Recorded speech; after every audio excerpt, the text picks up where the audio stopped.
Welcome back. So today I'm going to share with you the origins of my healing journey and how things changed for me.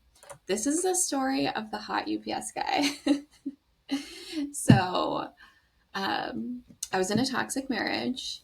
That when that ended, things blew up in a really big way. I've shared that story on TikTok. Maybe I'll make a YouTube about it at some point. But I felt like my ex-husband was so in the wrong and he had done so many things. I really was in a very like victim mentality for a long time. And maybe like 6 months after we separated, I started going on dating apps again. And I met this guy. And I really wasn't in a place to be dating at all. And really, when I first met him, or I first started talking to him, he's like 3 years younger than me. I don't normally date younger guys. And I just thought he was really hot. I was like, this will be a fun, like, nice thing for now, but it's not going to be forever. I went into it with that intention. We didn't really talk much about like where things were going or anything. And even when I first met him, I thought he was kind of boring. I didn't really feel like we connected that much in person. But I remember when I first met him, he's a UPS guy, and I was using a fake name on the app because I was kind of scared that my ex-husband was gonna like do something to me. Um, yeah. Anyway, we took our time getting to know each other. Oh, the first time I met him, he said, "What's your real name?" And I told him my name's Olivia, and he goes, "Oh my God, you're Olivia Music." And he said it like that, and I was like, something like switched for me because I hadn't heard my real name in a long time. I had been married and was using a different name that I got married under, which I honestly never really wanted to change my name anyway, but that was one of the compromises that I made. I made so many compromises of things that were actually really important to me. And I didn't see that that was really one of my major flaws in the relationship, was making all these compromises of things that were not negotiable really for me, and not, it was a way of self-abandoning, and I didn't know that at the time. But at any rate, we were talking for like a month, over a month, and things started getting physical. We were having fun. It was good and everything. Things did feel like pretty awkward, and like I think maybe emotionally we didn't connect as much, but we texted a lot. And this is why I have a rule of like not too much texting in the beginning when you're dating somebody and getting to know somebody, because things can be so much more different over text than they are in person, and experiencing somebody's energy and how they behave. But at any rate, and I never really thought UPS guys were hot, but like then he kind of Pavloved me to where he would like come to my house, and it was a cute thing. It was a cute thing, but I always kind of knew that it wasn't for keeps. And there was like some red flags for sure. Like I'm pretty sure he was not over his ex and things like that. And I turned a blind eye to that because I was in that phase of development where it was easy for me to pretend things were not happening. And that's the exact pattern, reflecting on it now, that I exhibited when I was dating my ex-husband in the beginning. You know what I mean? I woke up one day and was like, you've changed so much. You were never like this. But when I think about it for real, he always was like that. Like he always was like that. And I just couldn't accept that. I couldn't accept that it wasn't a good fit. And I never walked away when I should have in the beginning, when I knew that we weren't like really compatible, but we just had a chemistry and an attraction and ended up trauma bonding. But with this UPS guy, and then he started doing things for me. He was like fixing things on my house. He like replaced my mailbox, not once, but 2 times out there, like hour. He spent like at least 3 days like trying to fix this. And then he did it wrong the first time, and then he fixed it again. And I thought that was really hot. And eventually I started becoming attached to him, emotionally attached to him. And not in a like we were bonding way, but in a way of that was really highlighting my wounding around codependency and control. You guys, I wanted to control this guy. And I didn't. And it was like I saw myself saying these things and doing these things and trying to make him do what I wanted him to do. And I couldn't stop. And I felt so messed up and like psychotic. And eventually, um, we had a weekend where I felt like we spent like the whole weekend together. And then Monday comes around and he broke up with me. I mean, we weren't ever really together. It was a situationship, which I have certain feelings about that too now, of not having clearly defined boundaries and then, going too far with people. But anyway, he broke up with me. And at first I was like, okay. But then over like the next week or two, you guys, this was a crash out of the century. Like, it was so bad. Literally laying on my floor, like crying for hours type of crash out, like of this guy that I actually, like, deep down, when I'm honest with myself, I didn't really like him. And I didn't even know him. Like, we didn't know each other well. It's not like we were together for years or something. I just had become attached to him, and I was attached to the attention that he gave me. I was so depleted in myself and wasn't in a place in my healing and self-care journey where I was able to provide that for myself. And I didn't know that. I didn't know that this was an issue for me. I didn't know about codependency. I didn't know, like, and the crazy thing about it is it felt so familiar. This pattern felt so familiar to me. And in the weeks following that, um, I still wanted to reach out to him. And actually I did one time. And when I didn't get the answers that I wanted from him, and when I didn't get the um, responses that I wanted from him, I was so mean to him. I was so mean to him, you guys. And then like a couple weeks after that, I wrote him this like super long, like 3-page letter. It's bad. Okay, it's bad, you guys. And then I put it in his mailbox, and he got like kind of mad about that. It was crazy. And then I would block him and unblock him.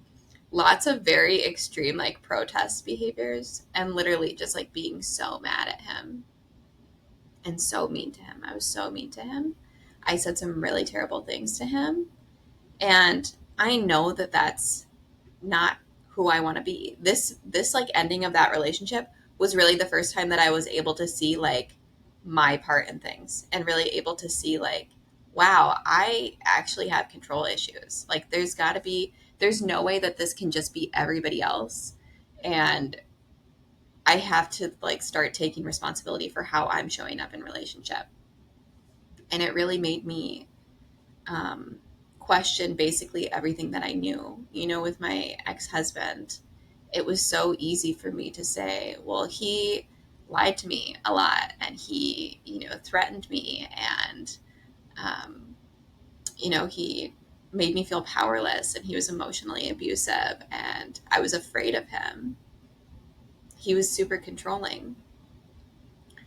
But when I reflect on how I behaved in this other relationship, it's definitely it's definitely a two-person thing. But with my ex-husband, I was able to like play the victim so much, because his controlling behaviors were very, very much like a lot more loud and obvious than mine. But when I look at it now, I can see like how controlling and manipulative I was as well, and how I exhibited a lot of those behaviors too. And so much of this spiritual work is inner work, and accountability work, and radical acceptance and responsibility, and seeing that every relationship that I'm in, I'm 50% of it, and seeing that you attract what you are. You attract what's on your vibe. You know what I mean? What frequency you're putting out. And so I can say, my ex-husband was really controlling. But the truth is, I was really controlling. And it doesn't matter really it's not like I condone or like sign off on all of the stuff that happened. I have acceptance for that, things that happened, but the only things that I can control and the only things that I can change are how I'm choosing to show up in the world and how I want to show up.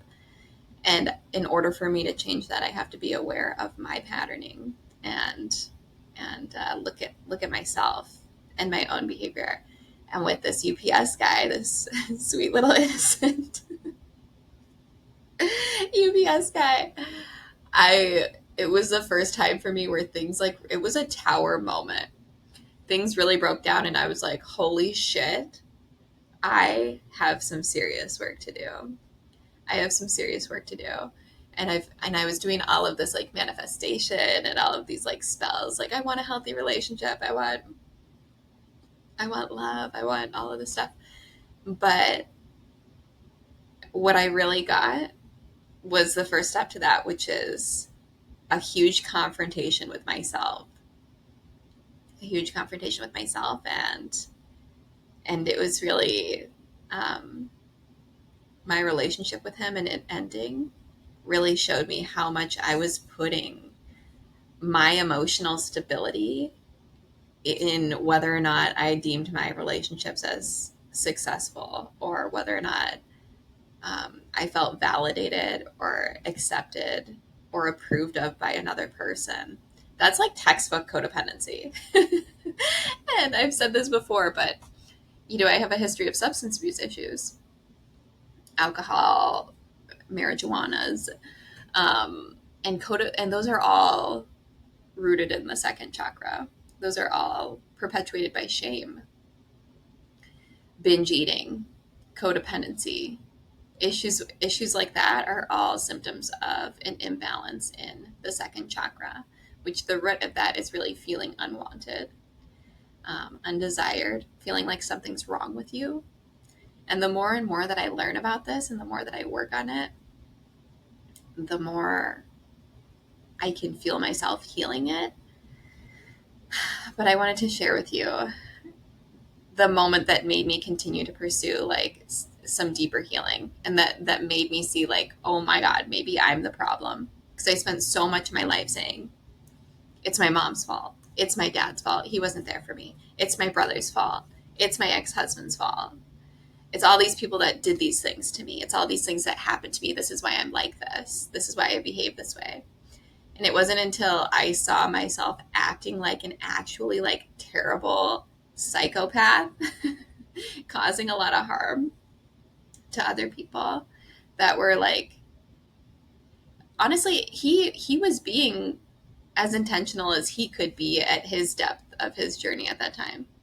He literally was like, I'm sorry, I can't provide the whatever you're looking for emotionally here. I can feel you wanting more and more from me, and I don't have that right now.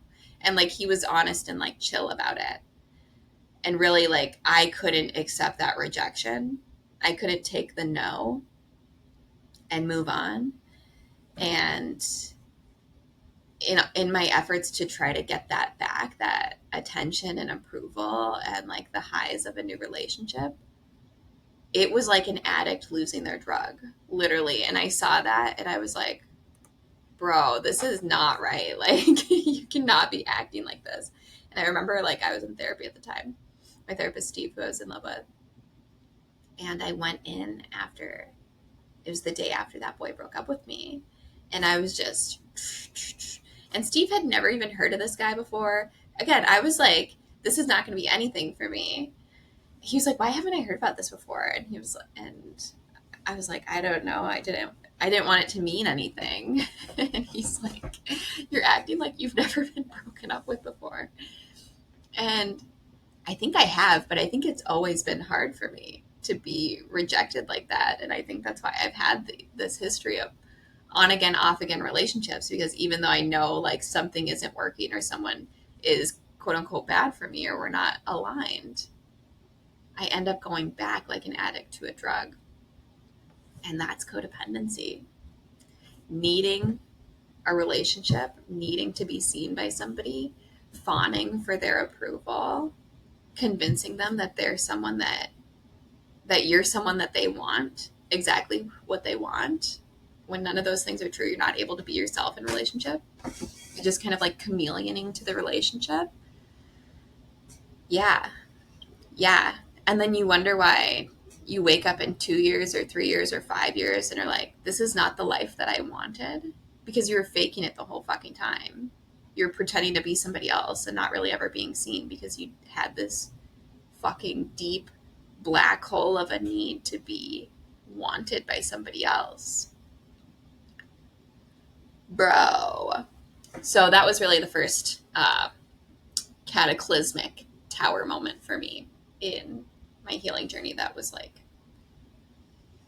I was like, I got to do something else, because honestly, like, therapy isn't therapy's good and it has its place. It's a great place to be able to talk things out. But I was like, there's something deeper going on here, and I'm not just gonna, taking a mental health drug isn't gonna make this go away. Like, I need to do something else. There's something else in here, and so it's a big part of what led me into this work of trauma recovery and mentorship and showing other people the way and offering my services one-on-one, because I've learned different ways of dealing with it that's more than therapy, and it's not taking a drug and putting a band-aid on the situation. It's a straight up like spiritual cleansing, like surgery to repair and recover for sure. And you know that's what I got for you guys today. The hot UPS guy. I hope you're well, buddy. Sorry about all that. Thank you for opening my eyes to that and playing your part of my journey. Sorry I was so mean to you. Anyway,